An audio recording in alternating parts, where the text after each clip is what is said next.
देखिए, अगर बीजेपी को दे रहे हैं तो मजबूरी में दे रहे हैं, सही बात यही है। अगर उनकी मर्जी से हो रहा है तो उनकी पार्टी का मुख्यमंत्री बनेगा, तभी हम लोग मानेंगे कि उनकी मर्जी से हुआ। देखिए, इस्तीफा देने जा रहे हैं यह कहना थोड़ा जल्दीबाजी हो। कोई बिहार में ऐसा परीक्षा नहीं हुआ जिसका पेपर लीक नहीं हुआ, कोर्ट गए लोग। अब मीडिया के हेडलाइंस भले अच्छी शिक्षा व्यवस्था का उदाहरण दे रहा हो, लेकिन जमीनी हकीकत तो यही है कि अपना उत्तराधिकारी अपनी पार्टी के लोगों को बनाएं। देखिए, आप बिहार की एजुकेशन सिस्टम में देखें तो हमेशा मेधा घोटाला बिहार में रहा। 90 से पहले बिहार का हालत बहुत खराब था। बिहार की शिक्षा व्यवस्था के भीतर जो अव्यवस्था है उस पर माननीय महामहिम राज्यपाल महोदय को मैं अवगत कराने आया था, और गवर्नर साहब स्वयं इच्छुक भी हैं कि बिहार की शिक्षा व्यवस्था में सुधार हो।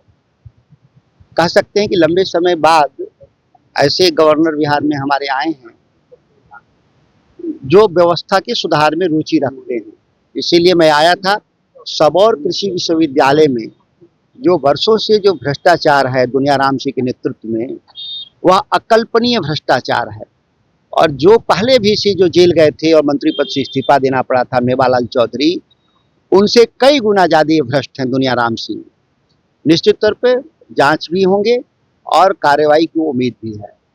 कार्रवाई की बात कर रहे हैं, पर बिहार के एजुकेशन सिस्टम को लेकर सवाल कई बार उठे। कहा यह भी जा रहा है कि बिहार का एजुकेशन सिस्टम बदल रहा है। देखिए, आप बिहार की एजुकेशन सिस्टम में देखें तो हमेशा मेधा घोटाला बिहार में रहा। हाई स्कूल और इंटरमीडिएट के जो टॉपर्स हमेशा फर्जी निकले। रूबी राय से लेकर दर्जनों उदाहरण है।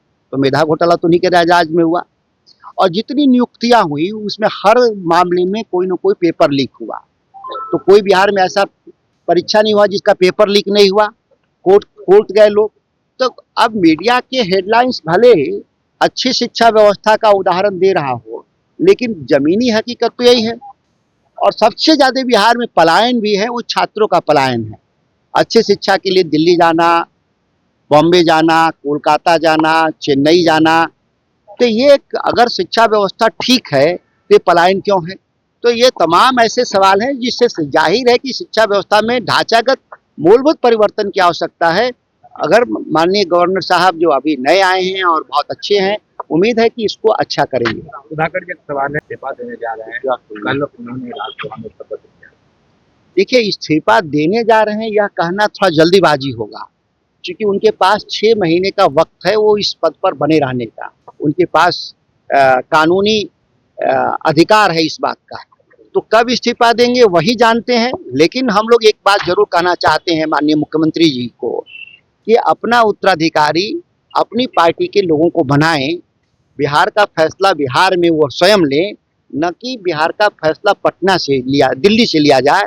90 से पहले बिहार का हालत बहुत खराब था। यहाँ का मुख्यमंत्री दिल्ली के इशारे पे बनता था। फिर उस दौर को नीतीश कुमार जी वापस न आने दें। कोई न कोई बिहार के ही लोगों को मुख्यमंत्री अपने निर्णय के जरिए बनाए, अपनी पार्टी से बनाए। आरजेडी की ओर से ऑफर भी दिया गया था नीतीश कुमार को, इधर आइए, इधर से सरकार बनाइए। देखिए, उनको जो भी, मैंने कहा कि जो भी निर्णय लेना है, नीतीश कुमार जी को निर्णय लेना है, वो अपना निर्णय दिल्ली पर न छोड़ें।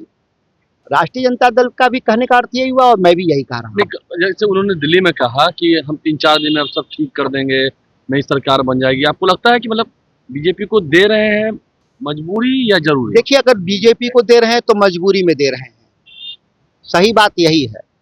अगर उनकी मर्जी से हो रहा है तो उनकी पार्टी का मुख्यमंत्री बनेगा, तभी हम लोग मानेंगे कि उनकी मर्जी से हुआ, नहीं तो वह मजबूरी में ही भाजपा को दे रहे हैं। आप लोग चाहते हैं कि आरजेडी की तरफ अभी भी आ जाए, समय है? देखिए, बिहार का फैसला लालू जी ने जिस लड़ाई को खड़ा किया था और 90 से लेकर के 2026 तक जो फैसला बिहार में हो रहा था, पटना में हो रहा था, वो हम लोग उस विरासत को बचाना चाहते हैं। मतभेद रहते हैं, लेकिन बिहार के जो व्यापक सवाल हैं उसमें बिहार का नेतृत्व बिहारी तय करे, यह हम लोग चाहते हैं और राष्ट्रीय जनता दल भी चाहता है यही। ठीक।